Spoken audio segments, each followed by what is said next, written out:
Hello everyone, welcome back. In the previous episode, we talked about co-sleeping. Today, we are going to discuss another important area of parenthood, and that is language development. Yes, language development is a critical part of your child's overall development. The second topic we will be talking about is mother tongue.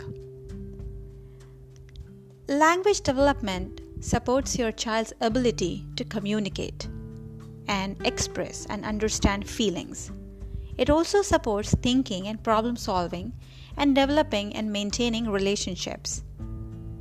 Learning to understand, use, and enjoy language is the critical first step in literacy and the basis for learning to read and write. All that we are going to talk about in this episode of our series Parenting One Step at a Time, how to help your child in vocabulary building and why it is important for us to teach them our mother tongue. Before we get into all this, let me introduce myself to all the first-time listeners. I'm Alpana Dev. I'm your host. I'm a blogger at mothersgurukul.com, a freelance content creator, and a mother of two lovely kids who are my greatest source of inspiration for all my parenting posts, articles, and now podcasts.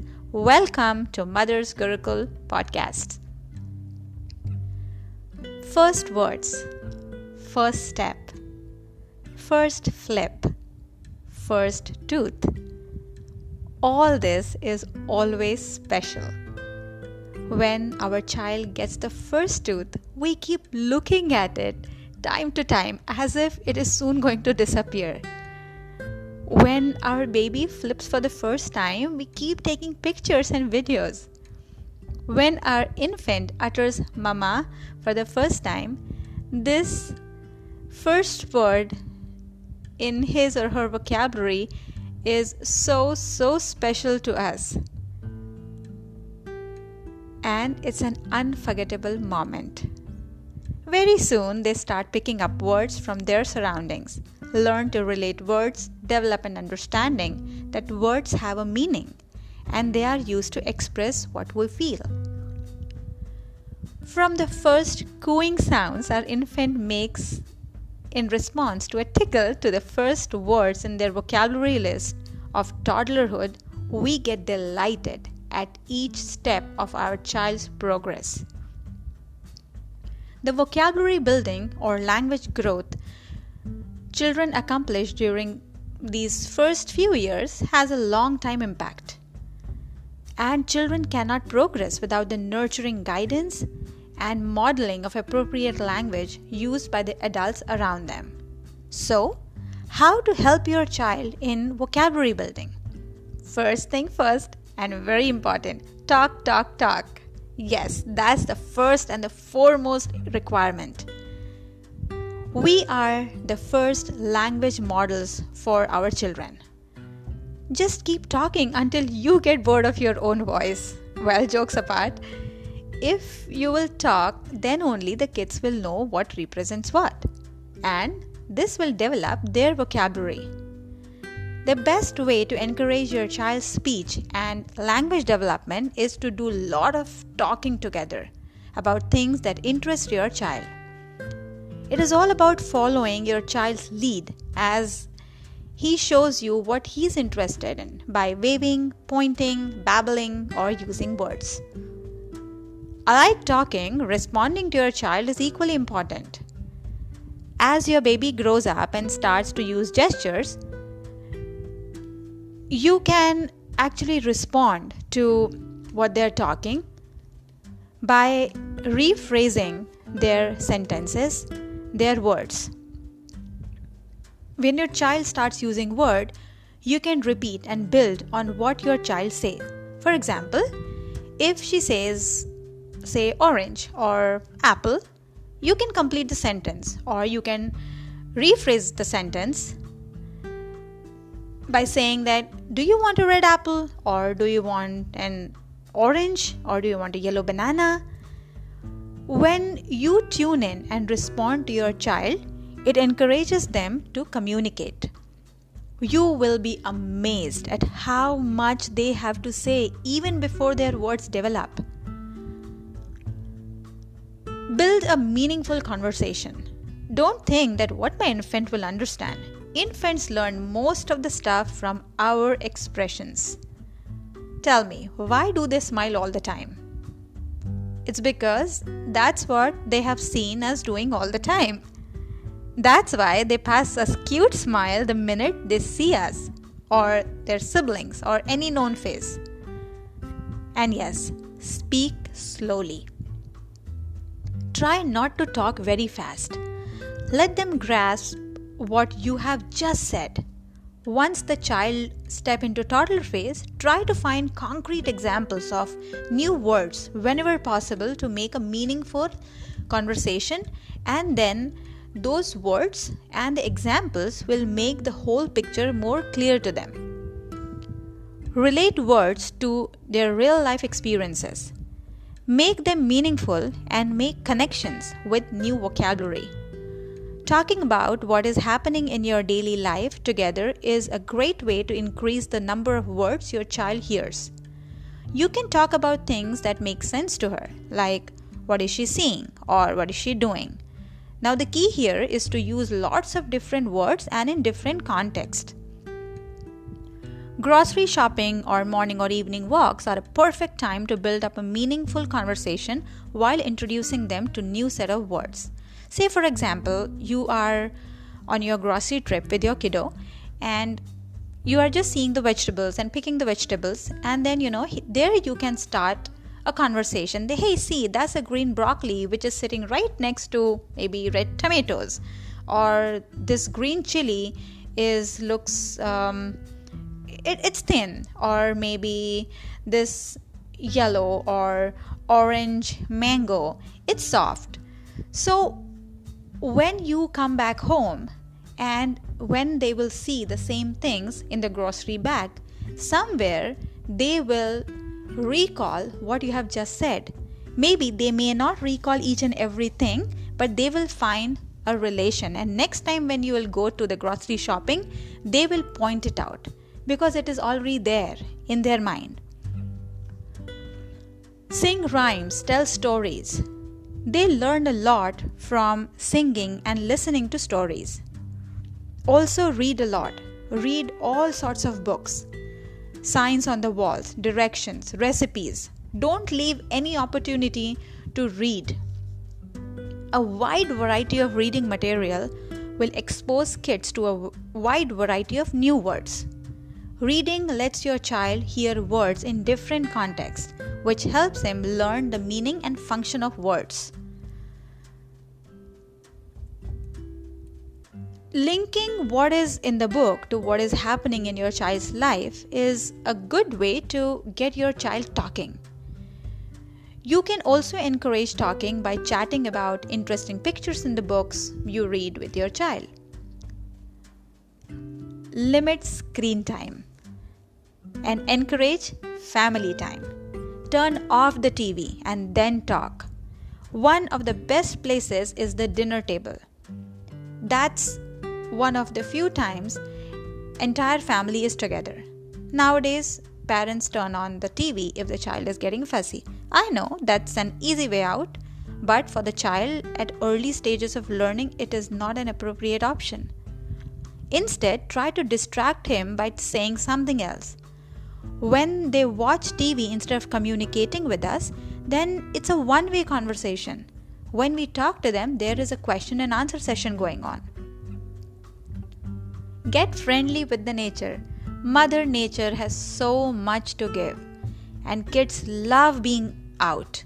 Show them the natural beauty. Take them on walks. Talk to them as you walk together. Explain them what they see, like trees, sky, flowers, cars, etc. Even if your child is not talking, but he is listening to your talks. Everything is recorded in their little but curious brain. Socializing. They say it takes a village to raise a child. Very true. Today, most of us live in a nuclear family setup. Kids our families are like our extended family. By saying extended family, I'm talking here when our family is not here, so our friends are like our second family.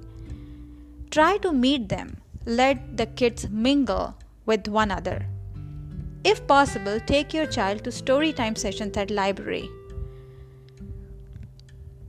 Children listen, then use words, then read them, and finally write them.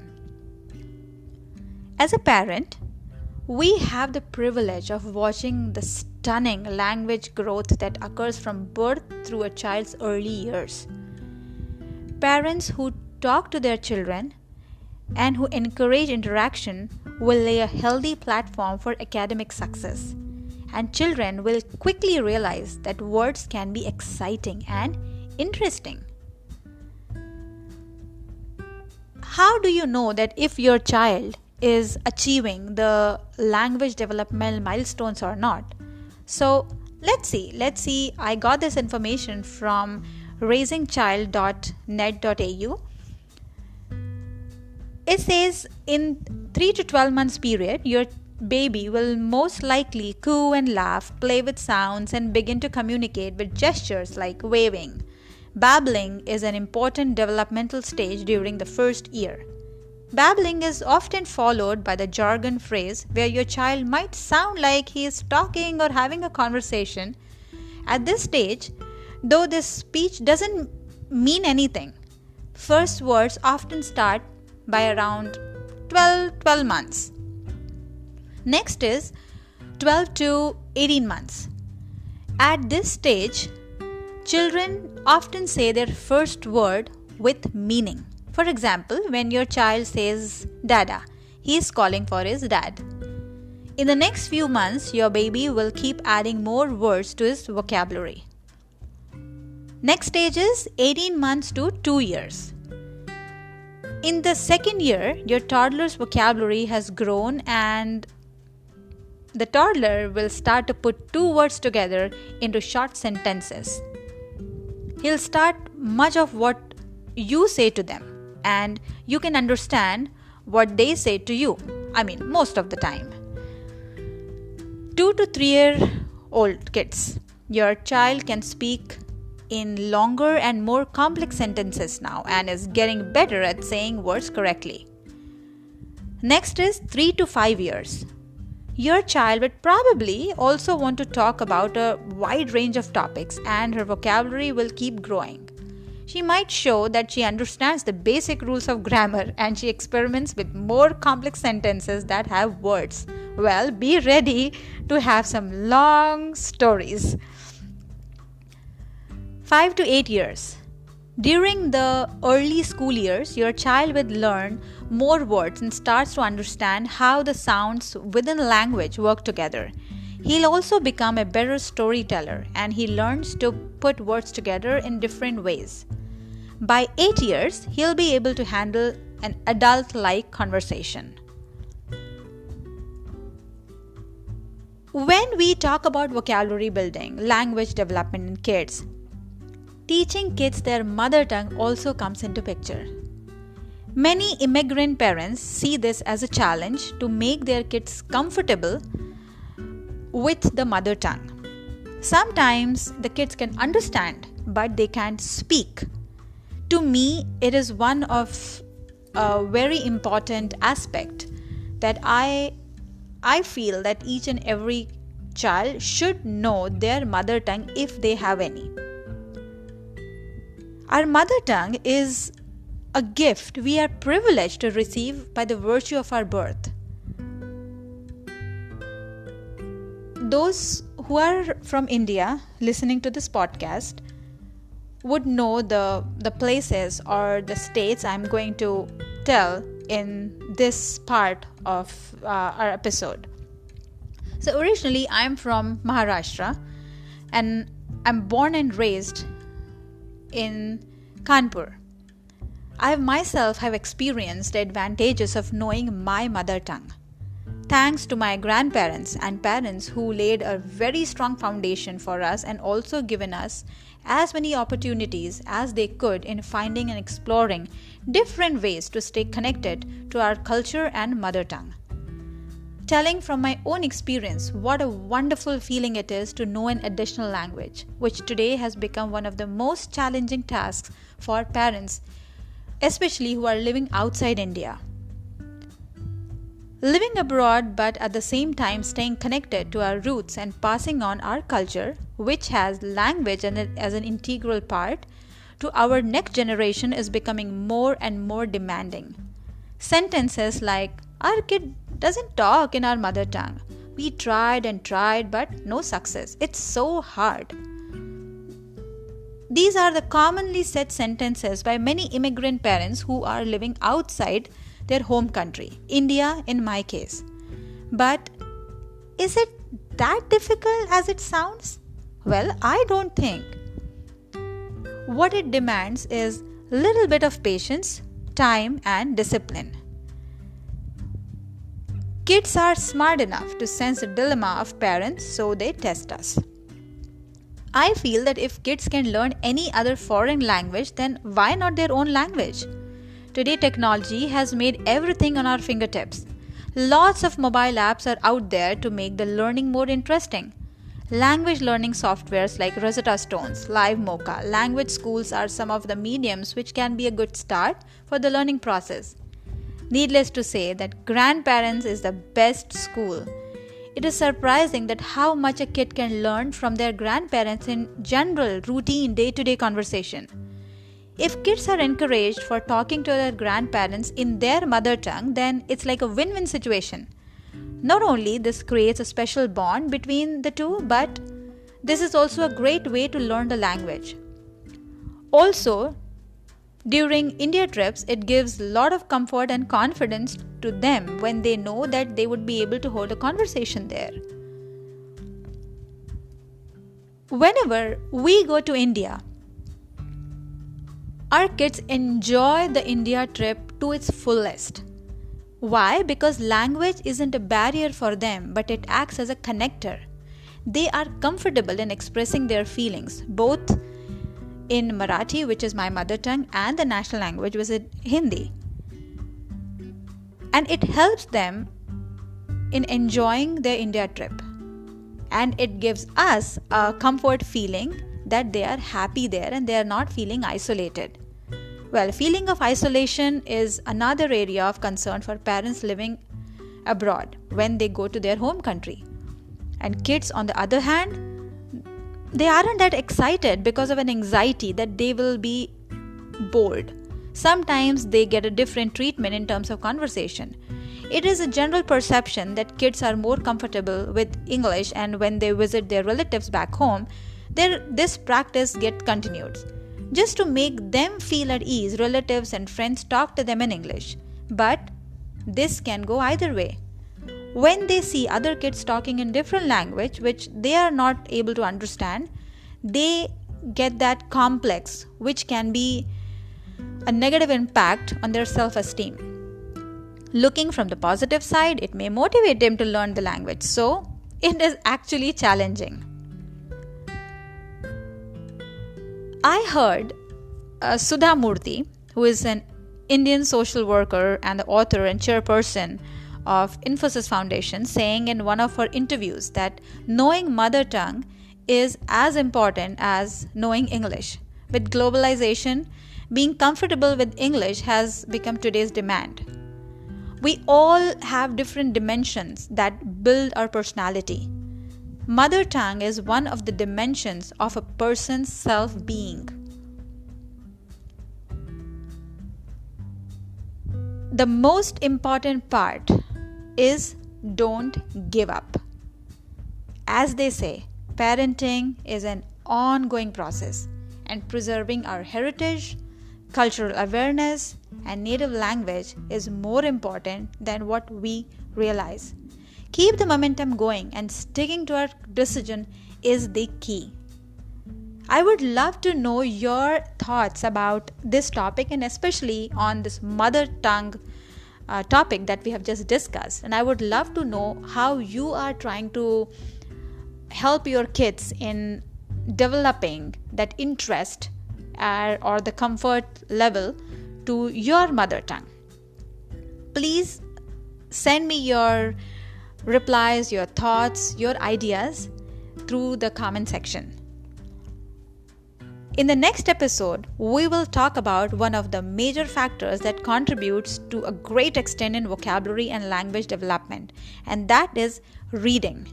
We will talk about how to choose age-appropriate books, how you can make reading a pleasant feeling for you and your child, and much more.